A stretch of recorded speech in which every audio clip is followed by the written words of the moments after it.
بالله من الشيطان الرجيم بسم الله الرحمن الرحيم قال ما منعك ألا تسجد إذ أمرتك قال أنا خير منه خلقتني من نار وخلقته من طين قال فاهبط منها فما يكون لك أن تتكبر فيها فاخرج إنك من الصاغرين قال أنظرني إلى يوم يبعثون قال إنك من المنظرين قال فبما أغويتني لأقعدن لهم صراطك المستقيم ثم لآتينهم من بين أيديهم ومن خلفهم وعن أيمانهم وعن شمائلهم ولا تجد أكثرهم الشاكرين صدق الله العظيم. Alhamdulillah tuan-tuan dan puan-puan, apa khabar semua? Saya doakan semua penonton berada dalam keadaan sihat walafiat. Mudah-mudahan dengan kesihatan yang kita ada pada pagi ini, kita dapat pergi ke jalan Allah Subhanahu wa taala. Sekarang ni pun kita sudah berada di jalan Allah, iaitu menuntut ilmu. Walaupun kita bukan duduk di masjid-masjid, surau-surau, kuliah-kuliah agama, tapi pada hakikatnya kita sudah berada dalam majlis ilmu. Dengan cara kita membuka TV 9 Tanyalah Ustaz, itu pun dikira majlis ilmu oleh Allah Subhanahu wa taala.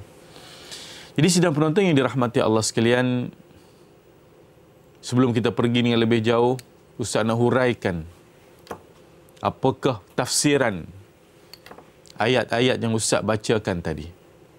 Kerana tajuk kita pada pagi ini sungguh cantik, dengan ayat ini bertepatan sekali, iaitulah diari iblis. Diari iblis. Jadi ayat yang Ustaz bacakan tadi dalam surah Ar-Ra'd ayat 12 hingga 17 tadi nak menceritakan kepada kita ini satu perkara yang tercatat dalam diari iblis. Ini dirakamkan oleh Allah Subhanahu wa taala dan menjadi satu catatan dalam books of record iblis, mengapa mereka dan manusia berlaku persengketaan. Yang mana syaitan laknatullah ini, di hari syaitan yang kita nak bincangkan ini, Allah Subhanahu wa taala sudah merakamkan tarikh-tarikh penting, perkara-perkara yang penting yang tercatat dalam diari syaitan itu sendiri. Antaranya disebut dalam surah Ar-Ra'd ayat 12 hingga 17 ini cukup cantik tuan-tuan dan puan-puan. Allah Subhanahu wa taala ketika mana iblis enggan sujud kepada anak Adam itu, apabila Allah Subhanahu wa taala menjadikan Adam itu, lalu Allah Subhanahu wa taala mengarahkan iblis supaya sujud kepada anak Adam. Lalu apa kata iblis? Aba wastakbara wa kana minal kafirin. Iblis enggan dengan perintah Allah itu, lalu iblis menjadi makhluk yang ingkar kepada Allah Subhanahu wa taala. Tuan-tuan, Tuhan sayang pada iblis. Kerana sebelum kejadian Adam, iblis tidak ada masalah dengan Allah Subhanahu wa taala. Iblis adalah satu makhluk yang kuat beribadat kepada Allah Subhanahu wa taala. Tetapi disebabkan Allah menciptakan Adam, memuliakan Adam, lalu iblis takabur, enggan sujud kepada perintah Allah Subhanahu wa taala. Lalu Tuhan tanya iblis. Ini ayat yang saya baca 12 ni. Qala ma mana'aka alla tasjud iz amartuk. Hei iblis, hei syaitan, aku sayang kepada kamu kerana kamu makhluk yang cukup taat kepadaku. Sebelum aku murka kamu, wahai syaitan, aku nak tanya kamu, mengapa kamu tak nak sujud pada anak Adam? Qala ma mana'aka alla tasjud idh amartuk. Itu merupakan perintah aku. Iblis jawab apa pada Allah? Iblis dah mula biadab dengan Allah Subhanahu wa taala. Iblis dah mula komplain Allah Subhanahu wa taala. Iblis kata apa tuan-tuan? Ana khairum minhu. Ya Allah, aku lebih baik daripada Adam. Khalaqtani min nar. Ya Allah, aku dijadikan daripada api, wa khalaqtahu min tin, dan Adam tu apa sangatlah ya Allah, dijadikan daripada tanah. Di sini iblis dah mula takabur, iblis dah mula sombong kepada perintah Allah Subhanahu wa taala. Lalu tuan-tuan dan puan-puan, Allah Subhanahu wa taala berkata kepada iblis, turunlah engkau dari syurga-Ku ini. Disebabkan kemurkaan iblis kepada Allah, disebabkan kepada kemurkaan syaitan kepada Allah Subhanahu wa taala, maka iblis diturunkan oleh Allah Subhanahu wa taala ke bumi ini. Jadi tuan-tuan dan puan-puan, kita akan terima panggilan pada pagi ini insya-Allah, panggilan sulung kita. Kita akan berbicara tentang diari iblis, diari syaitan insya-Allah. Tuan-tuan dan puan-puan, kalau ada soalan boleh tanya, insya-Allah kita cuba menjawab dengan yang sebaik mungkin. Assalamualaikum warahmatullahi wabarakatuh. Hello. Hello, Assalamualaikum. Assalamualaikum warahmatullahi wabarakatuh. Saya Puan Ita Ustaz daripada Terengganu. Ya, Puan Ita. Nak tanya satu soalan Ustaz. Ya, silakan. Benarkah semakin kuat keimanan seseorang itu, semakin kuat pula godaan syaitan terhadap dirinya? Itu je Ustaz. Okey, siapa di ujung talian? Puan Aznita daripada Terengganu. Aznita daripada Terengganu, Fadila Jerangau, ya. Okey, insya-Allah saya akan cuba menjawab. Okey, Assalamualaikum Ustaz. Assalamualaikum warahmatullahi wabarakatuh. Satu soalan yang cukup cantik. Dalam kita duk mentafsir tadi, dah tangkap dah poin-poin tu, terus tanya soalan pada pagi ini. Jadi soalannya berbunyi, benarkah makin kuat iman seseorang itu, maka makin hebat dia diuji oleh Allah Subhanahu wa taala. Tuan-tuan dan puan-puan, Allah Subhanahu wa taala dah menyebut dalam surah Al-Ankabut ayat 2, ahasibanna su'an yutraku an yaqulu amanna wa hum la yuftanun. Adakah kamu menyangka kamu sudah beriman kepada Allah Subhanahu wa taala sedangkan dalam masa yang sama kamu belum diuji? So, ujian Allah ini banyak, ujian Allah ini telah pelbagai. Antara ujiannya juga adalah godaan daripada iblis dan syaitan laknatullah. Jadi jawapannya adalah ya. Semakin kuat orang beriman, maka semakin kuat godaan, semakin kuat hentaman iblis terhadap dirinya. Sebagai contoh, kita tak payah pergi jauh lah tuan-tuan dan puan-puan. Kita tengok apa yang berlaku kepada penghulu besar kita Rasulullah sallallahu alaihi wasallam. Baginda makin dekat dengan Allah, makin dekat dengan Allah. Dalam masa yang sama, baginda diuji oleh iblis laknatullah. Apa bentuk ujian baginda? Allah Subhanahu wa taala uji Rasulullah sallallahu alaihi wasallam dengan sihir. Bagaimana Rasulullah sallallahu alaihi wasallam diuji dengan sihir yang disebut jelas di dalam nas yang menyatakan Rasulullah disihir oleh seorang Yahudi yang bernama Lubaid bin Asam. Bagaimana bentuk sihir itu? Ditanam sesuatu di dalam perigi yang Rasulullah mandi, lalu apabila Rasulullah mandi terkena sihir itu, lalu pengsan Rasulullah sallallahu alaihi wasallam. Maka apabila Rasulullah pengsan, makhluk yang sibuk berjumpa Allah pada ketika itu ialah Jibril alaihissalam. Jibril naik jumpa Allah. Lalu Allah kata, hai Jibril, kamu baca ayat ni kepada telinga Rasulullah sallallahu alaihi wasallam. Lalu diturunkan ayat. Ini ayat untuk benteng sihir ni dalam sejarah ni. Lalu Jibril turun pangku kepala Rasulullah sallallahu alaihi wasallam. Lalu dibaca ayat Al-Falaq dan An-Nas ini di telinga Rasulullah sallallahu alaihi wasallam. Lalu Rasulullah sembuh dengan jayanya. Nak menceritakan kepada kita kuatnya iman Rasulullah sehingga Rasulullah digelar Habibullah, kekasih Allah pun diserang oleh iblis dan syaitan laknatullah ini. Itu yang pertama. Yang kedua, kita tengok pula Nabi mana yang diuji dengan sihir ini, Nabi mana yang diuji dengan iblis ini adalah Nabi Musa alaihissalam. Nabi Musa ketika mana dia lari meninggalkan istana Fir'aun itu, bertambah imannya kepada Allah Subhanahu wa taala, lalu Nabi Musa diuji oleh iblis dan jin dengan cara dihantar tukang sihir untuk bertanding dengannya, untuk bertarung dengannya.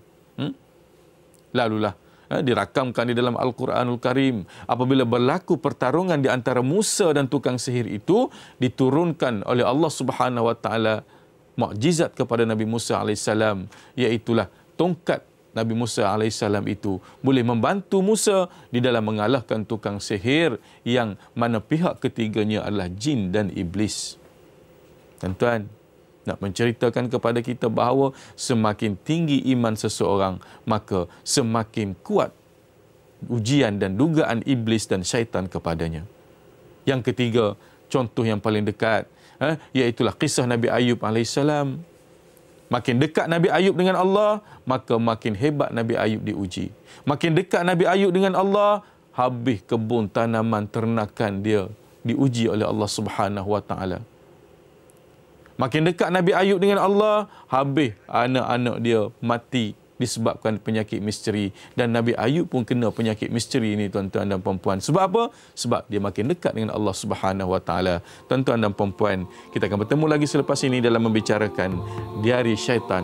Mudah-mudahan dengan diari itu kita boleh mengenali mereka dengan lebih dekat. Jangan ke mana-mana. Kita bertemu lagi selepas ini. Saya harap tuan-tuan juga sedang mencatat diari, tuan-tuan dan puan-puan. Catatkan maklumat-maklumat penting daripada diari syaitan ini, kita bubuh dalam diari kita. Bukannya untuk apa? Untuk kita berhati-hati, untuk kita ada ayat benteng, untuk kita ada ayat antibiotik, insya-Allah. So, jadi saya nak sambung lagi pentafsiran yang ayat-ayat yang kita bacakan tadi. Apabila berlaku pertelingkahan itu, iblis laknatullah, syaitan itu enggan sujud kepada perintah Allah Subhanahu Wa Taala, lalulah dinyahkan daripada syurga Allah. Apabila dinyahkan daripada syurga Allah Subhanahu Wa Taala disebabkan takabur iblis tadi, maka iblis berjanji dengan Allah Subhanahu Wa Taala. Iblis minta satu perkara dengan Allah Subhanahu Wa Taala. Dia kata apa, tuan-tuan? Qala anzirni ila yaumi yub'atsun. Ya Allah, ya Tuhanku, tak apalah kamu nak murkai aku pun, aku minta satu perkara, ya Allah, kamu tangguhkan, kamu panjangkan umur aku sehingga hari kiamat.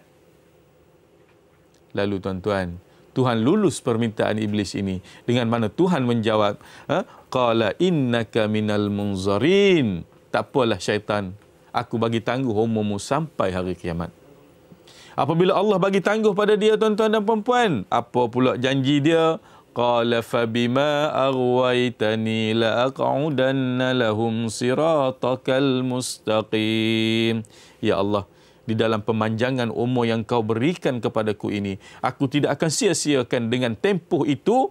Nescaya iblis kata apa, tuan-tuan? Kerana engkau menyebabkan aku tersesat, demi sesungguhnya aku akan mengambil tempat menghalangi mereka menjalani jalanmu yang lurus. Nak cerita, iblis akan berusaha sedaya upaya. Iblis syaitan ini akan berusaha 24 jam tanpa henti, tanpa tidur, bertukar shift untuk menyesatkan anak Adam, nak bawa kita masuk sekali bersama mereka di dalam neraka Allah.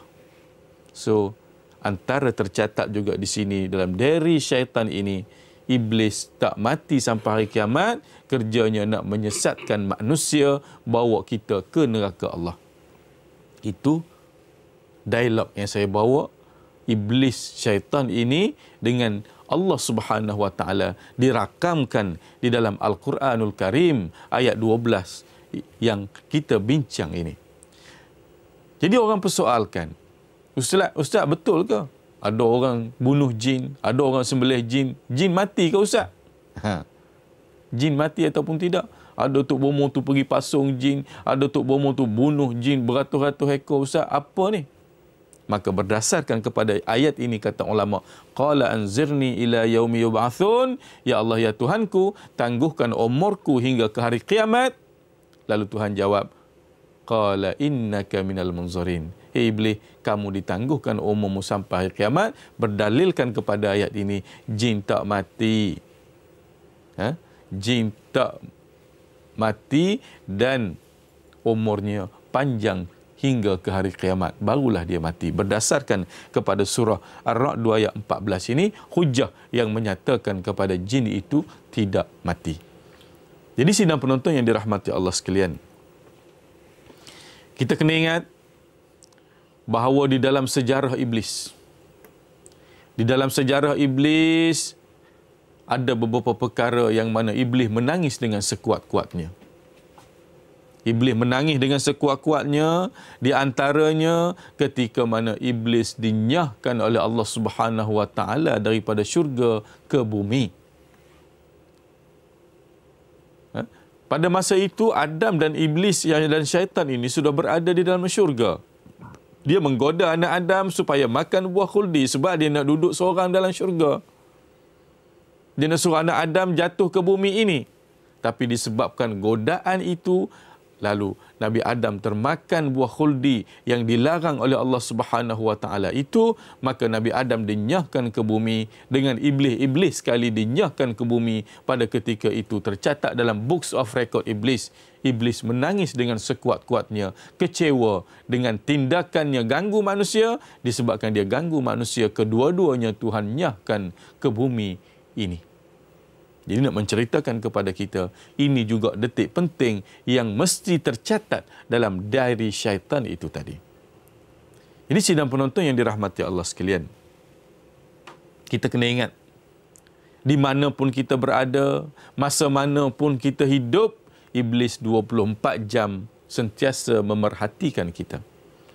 Iblis 24 jam nak cari jalan, nak bawa kita murka kepada Allah Subhanahu Wa Taala. Okey, insya-Allah kita akan berbicara dengan soalan-soalan yang bakal kita terima. Jika ada panggilan, insya-Allah teruskan. Assalamualaikum Ustaz. Assalamualaikum warahmatullahi wabarakatuh.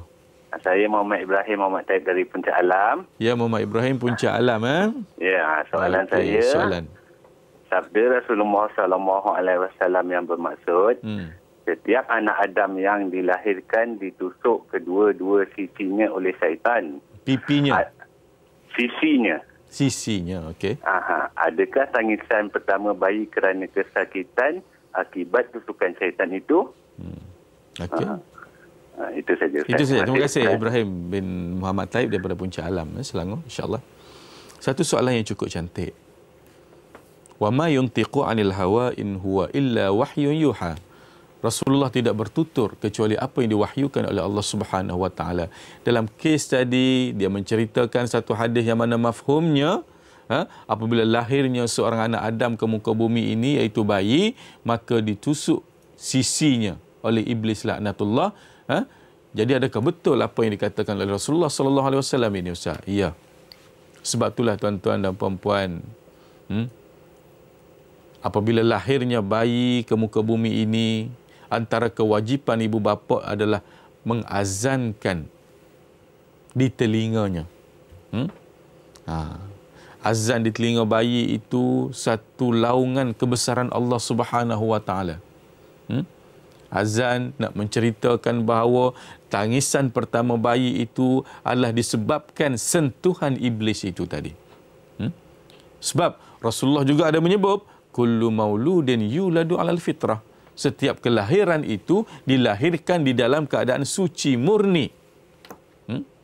Maka iblis, makhluk yang pertama nak sesatkan anak Adam, ketika mana keluarnya daripada perut ibu itu, yang pastinya bayi itu menangis disebabkan sentuhan iblis. Ini Rasulullah kata. Jadi kita sebagai ibu bapa lagu mana nak blok supaya iblis tak kacau seterusnya? Ialah dengan cara kita baca, dengan cara kita azan ataupun iqamat kat telinga anak kita itu tadi. Dan kalau boleh tuan-tuan, selepas azan itu masukkan antibiotik. Biasanya lepas bersalin ni, doktor cuci apa semua, dia suruh kita, bapak tu azan, lepas tu dia akan cucuk masuk antibiotik. Sebelum doktor cucuk antibiotik, bapanya perlu cucuk antibiotik rohani dulu dalam anak yang menangis tadi. Ayat mana tuan-tuan dan puan-puan sidang penonton? Antibiotik untuk budak yang baru lahir ini adalah penting. Bukan cara kita cucuk jarum, dengan cara kita baca ayat ni selepas azan, tiup pada telinga bayi yang sedang menangis itu. Ayat mana? Tuan-tuan, salin, jangan tak salin. Ikut saya baca beramai-ramai, insya-Allah ibu bapa di rumah, walaupun tak ada anak dah, tua dah, letaklah tangan kat dada, Mudah-mudahan ayat ini menjadi antibiotik yang hebat untuk kita dan anak cucu kita yang bakal lahir nanti. Bersedia tuan-tuan dan puan-puan? Bismillahirrahmanirrahim. Ikut beramai-ramai, Tuhan tahu tuan-tuan ikut ataupun tidak. Bismillahirrahmanirrahim. Wa inni u'idzuha bika wa dzurriyyataha minasyaitonir rajim. Okey, saya baca panjang, tadi baca sependek-pendek. Wa inni u'idzuha bika wa dzurriyyataha minasyaitonir rajim. Ya Allah, ya Tuhanku, aku minta berlindung kepadamu tentang anak ini daripada bisikan, gangguan, cucukan syaitan yang terkeji. Mudah-mudahan tuan-tuan dan puan-puan, ayat dalam surah Al-Baqarah ini boleh menceritakan kepada kita, boleh kita masukkan antibiotik dalam anak kita yang sedang menangis itu. Mudah-mudahan anak kita itu jauh daripada gangguan iblis laknatullah. Jadi nak menceritakan kepada kita, iblis ni matlamat dia bila manusia lahir lagi, dia dah mula sentuh, dia dah mula ganggu. Nak menceritakan bahawa iblis ini misinya dan visinya nak bawa anak Adam ini, manusia ini ke neraka Allah. Jadi tuan-tuan dan puan-puan sidang penonton yang dirahmati Allah sekalian, di dalam kehidupan ini kita perlu berada pada posisi yang berjaga-jaga. Orang nak serang kita, kita nampak. Orang nak rompak kita, polis ada boleh panggil, tangkap. Iblis nak masuk dalam kita, siapa pun tak tahu tuan-tuan dan puan-puan. Tiba-tiba kena stroke. Tiba-tiba anak kecil kita di rumah menangis dengan sekuat-kuatnya. Benda tak nampak, jarang orang nak percaya. Jarang orang nak percaya sebab iblis laknatullah ini tidak nampak. Pergi hospital, tak ada penyakit. Sedangkan dia sakit. Pergi hospital, cek baby menangis sebab apa? Doktor cek semua sihat, tapi dia menangis, matanya ke atas. Sebab benda yang tak nampak ini amat sukar untuk manusia percaya, kecuali orang-orang yang beriman kepada Allah Subhanahu Wa Taala dan orang-orang yang mendirikan sembahyang saja boleh terima hakikat bahawa iblis ini sentiasa mengganggu-gugat manusia.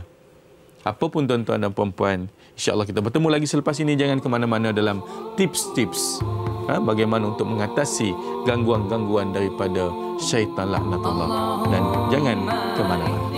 Bila sebut tentang diari, nak menceritakan bahawa perkara-perkara penting yang berlaku dalam diari perancangan iblis itu kita kena tahu.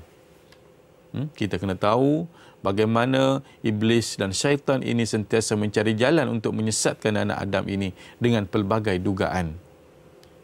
Iblis boleh menguasai manusia. Kelebihan yang Allah beri pada iblis ini, dia boleh masuk dalam tubuh manusia. Dia boleh masuk dalam jantung, dia boleh masuk dalam hati, dia boleh masuk dalam kepala, dia boleh masuk di mana saja dalam anak Adam. Tapi tuan-tuan dan puan-puan, iblis laknatullah ini, kita kena ingat bahawa mereka sentiasa bersedia 24 jam. Kita terima panggilan yang ketiga insya-Allah pada pagi ini. Hello. Hello, Assalamualaikum. Assalamualaikum warahmatullahi wabarakatuh. Ya, Ustaz. Ya, siapa? Okey, di hujung talian sekarang. Saya Nurul Ashikin daripada Puchong. Okey, silakan dengan soalan anda. Okey. Benarkah antara tempat tinggal syaitan ialah saluran darah manusia sehingga boleh menyebabkan pelbagai jenis penyakit seperti kanser, darah tinggi, sakit jantung dan sebagainya? Okey, terima kasih. Soalan yang cukup jelas, baru kita nak bincang iblis dan syaitan ni boleh masuk dalam tubuh manusia. Tiba-tiba timbul satu soalan yang menyatakan, betul tak Ustaz dengan firman, dengan sabda Rasulullah sallallahu alaihi wasallam? Memang betul. Kata Rasulullah, inna syaitan yajri min bani adami majrad dam. Sesungguhnya iblis itu berjalan dalam tubuh anak Adam melalui lian-lian darah yang ada dalam tubuh kita. Dan adakah iblis ni boleh buat kanser, Ustaz? Yes, iblis boleh buat penyakit kanser. Di mana dalil, Ustaz? Ni saya nak cerita. Sebelum cerita tentang kanser ini, nak cerita kehebatan iblis dengan izin Allah boleh masuk dalam tubuh manusia, menguasai manusia. Setiap urat saraf manusia itu, iblis boleh terokai. Iblis boleh terokai. Sebab itulah, antaranya, macam mana kita nak bagi iblis tu tak boleh masuk dalam tubuh kita, itulah sembahyang 5 waktu itu hebat. Inilah anak, innas salata tanha anil fahsya'i wal munkar. Sesungguhnya sembahyang itu boleh mencegah daripada perbuatan keji dan mungkar. Siapa sembahyang, dia mendapat antibiotik. Iblis tak bisa masuk dalam tubuh dia buat penyakit dengan izin Allah. Jadi tuan-tuan dan puan-puan, dalil di mana Ustaz iblis boleh masuk dalam tubuh manusia? Dalil di mana Ustaz iblis boleh menyerang setiap uras saraf manusia ini? Dalilnya disebut jelas di dalam Al-Quranul Karim. Ketika mana Nabi Ayub AS terkena penyakit bara. Nabi Ayub ni kena penyakit bara tahap 4. Sampai dia sujud keluar ulat, tuan-tuan dan puan-puan. Nabi Ayub sujud keluar ulat, nak cerita betapa hebatnya penyakit Nabi Ayub hadapi bara dalam kepala ini. Keluar ulat atas sejadah, sudah sembahyang Nabi Ayub ambil ulat letak dalam kepala dia balik. Dan Nabi Ayub berdoa. Apa doa Nabi Ayub? Wa ayyuba idznada rabbahu anni massani asyaitan binusbin wa azab. Ya Allah, ya Tuhanku, kata Nabi Ayub, sesungguhnya iblis dah masuk dalam tubuh aku buat penyakit dengan penuh kesengsaraan. Nak cerita pada kita bahawa kalau tubuh badan Nabi Ayub iblis boleh masuk, apatah lagi kita manusia awam yang bukan sampai ke peringkat Nabi ini. Dan berdasarkan kepada ayat ini, sesiapa yang engkar, nak dia kata mana ada penyakit disebabkan iblis, iblis dan syaitan bukan boleh masuk dalam tubuh manusia, maka dia lawan ayat Allah tadi. Lawan doa Nabi Ayub tadi yang mengatakan iblis sudah masuk dalam tubuhku membuat penyakit. Dan memang betul lah penyakit yang Nabi Ayub terima adalah penyakit bara. Selama 40 tahun Nabi Ayub sakit, tuan-tuan dan puan-puan. Satu riwayat mengatakan Nabi Ayub sakit 17 tahun. 17 tahun. Dan Nabi Ayub sembuh daripada penyakit bara tadi dengan satu ayat. Ayat ni saya nak bagi satu berita gembira pada sidang penonton sekalian. Ayat ni ada sejarahnya. Bagaimana Nabi Ayub boleh sembuh daripada penyakit bara? Kata ulama, Nabi Ayub berdoa dengan doa ini. Ustaz, saya tak kena sakit bara, tak baca tak apa. Kalau boleh baca semua, tuan-tuan dan puan-puan, akan jadi antibiotik insya-Allah. Sila letak tangan kanan anda di dada kiri. Kita akan baca beramai-ramai sidang penonton. Insya-Allah kita akan mendapat pahala. Tak rugi baca ayat Quran ni. Tarik nafas sekali. Okey. Bismillahirrahmanirrahim. Wa ayyuba idh nada rabbahu anni massaniyad-dur wa anta arhamur rahimin. Dan ingatlah kisah Nabi Ayub ketika mana dia berdoa kepada Tuhannya, ya Tuhanku, sesungguhnya aku telah ditimpa penyakit. Maka engkaulah ya Allah yang maha mengasihani daripada segala yang mengasihani.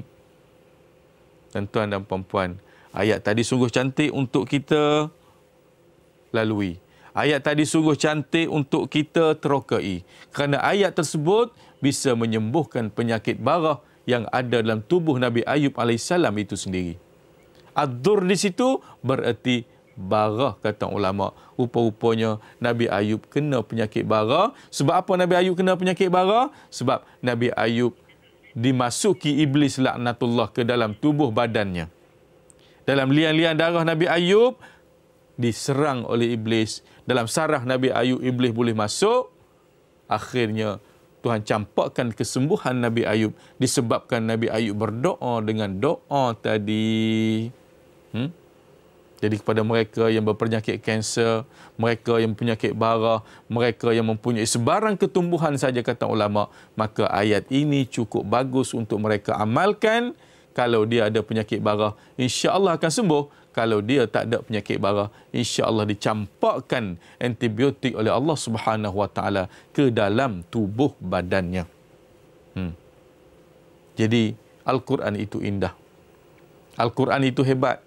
Penyakit apa pun disebut di dalam Al-Quranul Karim, kerana penyakit itu daripada Allah, kesembuhan pun daripada Allah, dengan syarat wa idza sa'alaka 'ibadi 'anni fa inni qarib ujibu da'watad da'i idza da'an falyastajibu, kata Allah, kamu berdoalah kepada aku, wal yu'minu bi, berimanlah kepada aku, la'allahum yarshudun, mudah-mudahan kamu akan dapat petunjuk, mudah-mudahan kamu akan dapat jalan penyelesaian yang begitu bagus.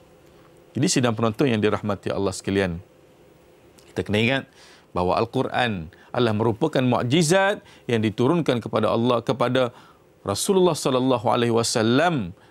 Di dalam Al-Quran itu mempunyai pelbagai mutiara. Antara mutiaranya adalah kesembuhan penyakit. Penyakit manusia terbagi pada dua, jasmani dan rohani.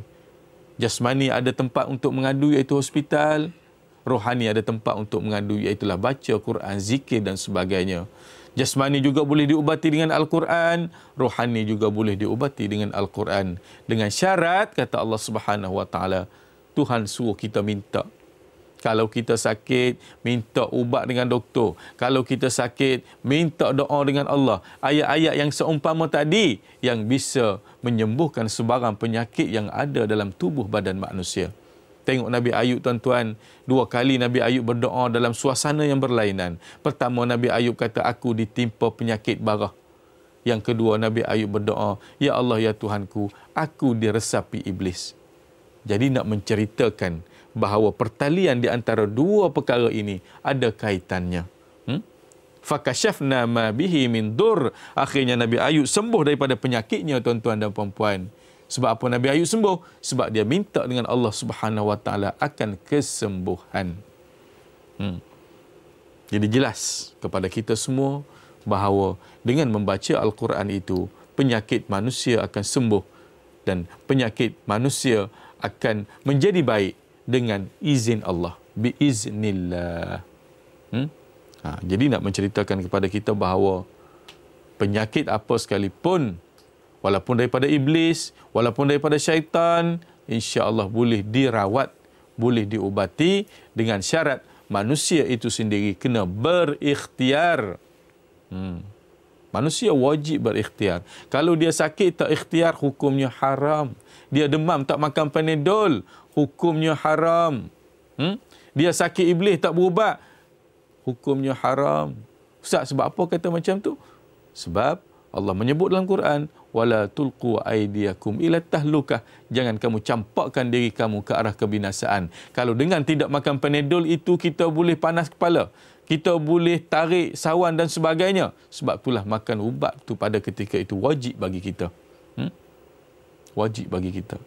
Ikhtiar, selepas ikhtiar apa lagi yang perlu kita buat?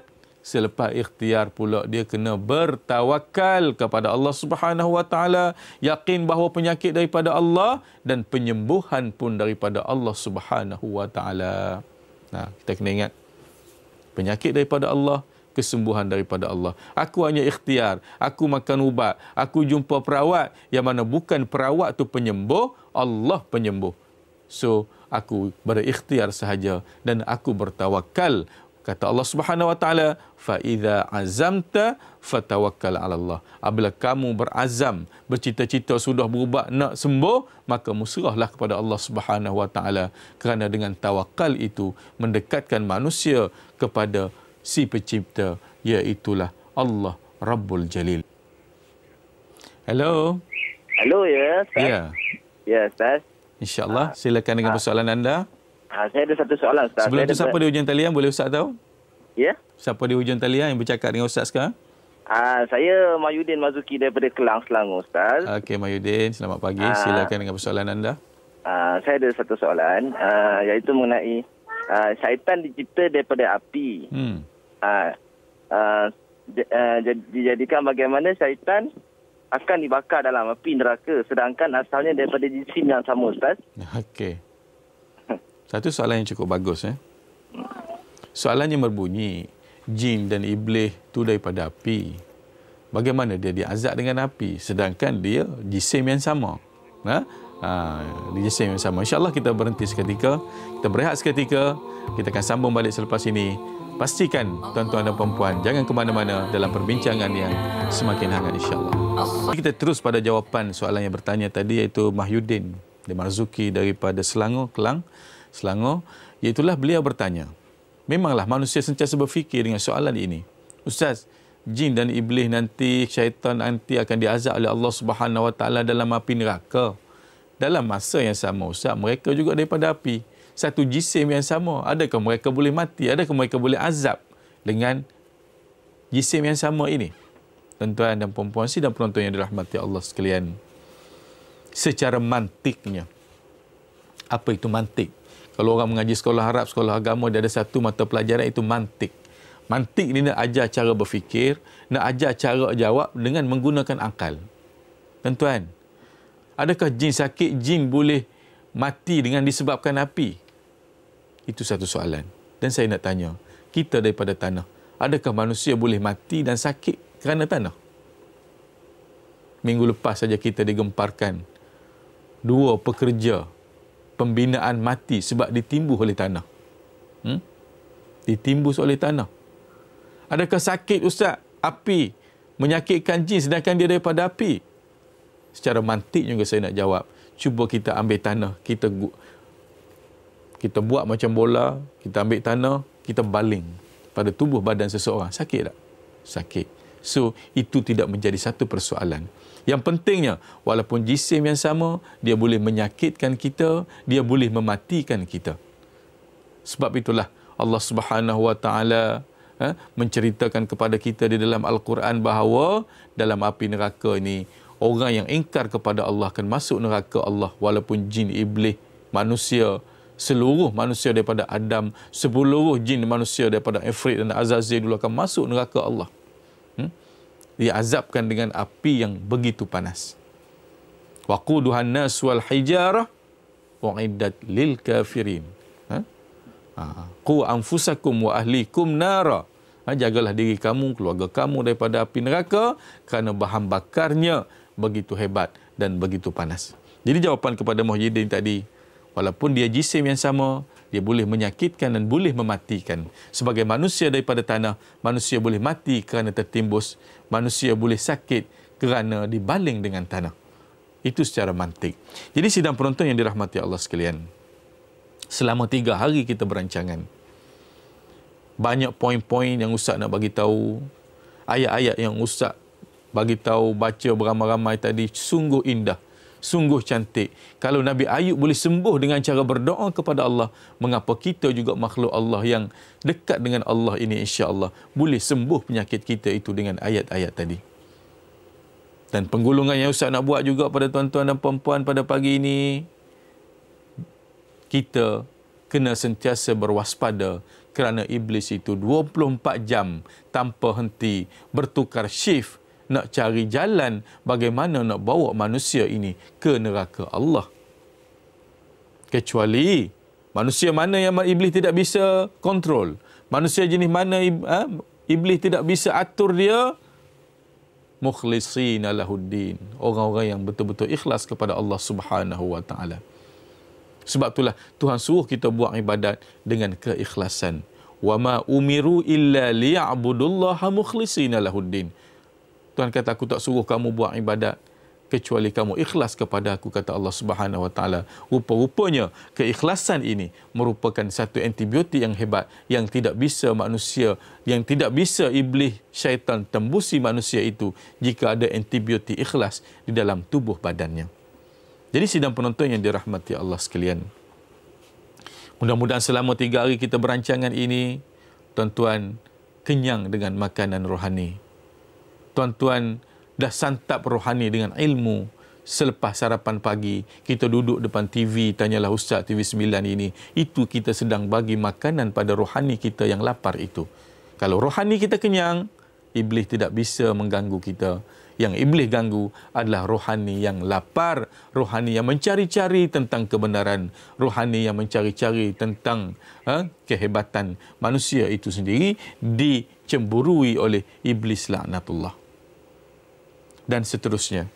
Kita kena ingat bahawa sumpah iblis, ayat yang saya baca tadi tuan-tuan, sungguh hebat. Iblis kata apa? Ya Allah, ya Tuhanku, panjangkan umur aku hingga kiamat. Lalu Tuhan luluskan permohonan mereka. Luluskan permohonan mereka supaya umur mereka panjang hingga kiamat. Jangan ingat tuan-tuan dan puan-puan, umur iblis panjang ini, iblis tidak mengatur strategi. Panjangnya umur iblis penuh dengan perancangan di dalam diari syaitan itu sendiri. Penuh kalau kita tengok diari iblis. Masya Allah. Bukan setiap hari ada program, setiap saat ada programnya. Agendanya apa? Nak menyesatkan anak Adam, nak menyakitkan anak Adam. Itu yang perlu kita berhati-hati. Kenapa? Memang umur iblis ini panjang. Dalam sejarah Rasulullah SAW sendiri pun berlaku satu hari, tuan-tuan dan puan-puan, apabila Rasulullah sedang berdoa kepada Allah Subhanahu Wa Taala, tiba-tiba muncul sejenis makhluk yang menakutkan, yang mana pipinya sudah jatuh ke bumi macam sotong. Lalu Rasulullah tanya, siapakah gerangan? Iblis kata, akulah iblis yang aku datang jumpa kamu ya Rasulullah. Aku minta kamu berdoa kepada Allah. Kamu dekat kerana kamu dekat dengan Allah. Aku nak minta kamu berdoa pada Allah supaya kamu berdoa pada Allah, matikanlah golongan aku ini ya Rasulullah. Kerana terlalu panjang umur berjuta tahun menyusahkan kami. Kami tak mati ya Rasulullah. Nak menceritakan kepada kita, orang tua tuan-tuan dan puan-puan, pipi dia jatuh. Iblis ni dah jatuh melerik ke bumi macam sotong pun tak mati-mati lagi. Sebab apa? Silap tok nenek dia dulu. Minta dengan Allah. Qala anzirni ila yaumi yub'atsun. Lalu Tuhan panjangkan umur iblis hingga ke hari kiamat. Sampai menyiksa dia tuan-tuan dan puan-puan yang dirahmati Allah sekalian. Jadi nak menceritakan kepada kita, itu pun tercatat dalam books of record iblis. Jadi, kita dah tahu tentang rahsia-rahsia dalam diri iblis ini. Apa perkara yang perlu kita buat?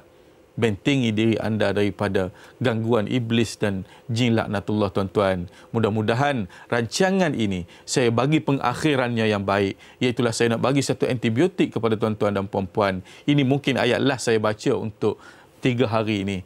Saya nak bagi antibiotik dan benteng diri untuk tuan-tuan dan puan-puan. Akhirnya marilah kita letak tangan kat dada, kita baca beramai-ramai. InsyaAllah ayat ini akan menjadi kuat tubuh badan kita, rohani kita. Ikut tuan-tuan dan puan-puan. Bismillahirrahmanirrahim.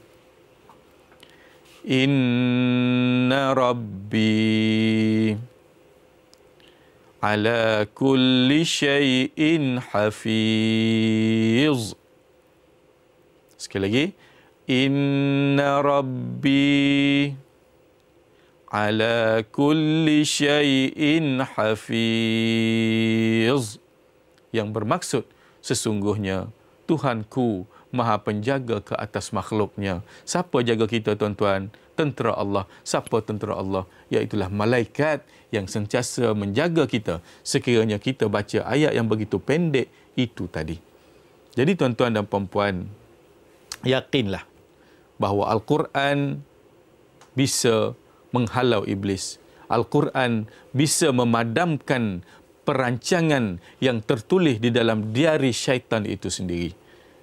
Mudah-mudahan tuan-tuan dan puan-puan tidak ketinggalan di dalam kita membicarakan diari syaitan ini.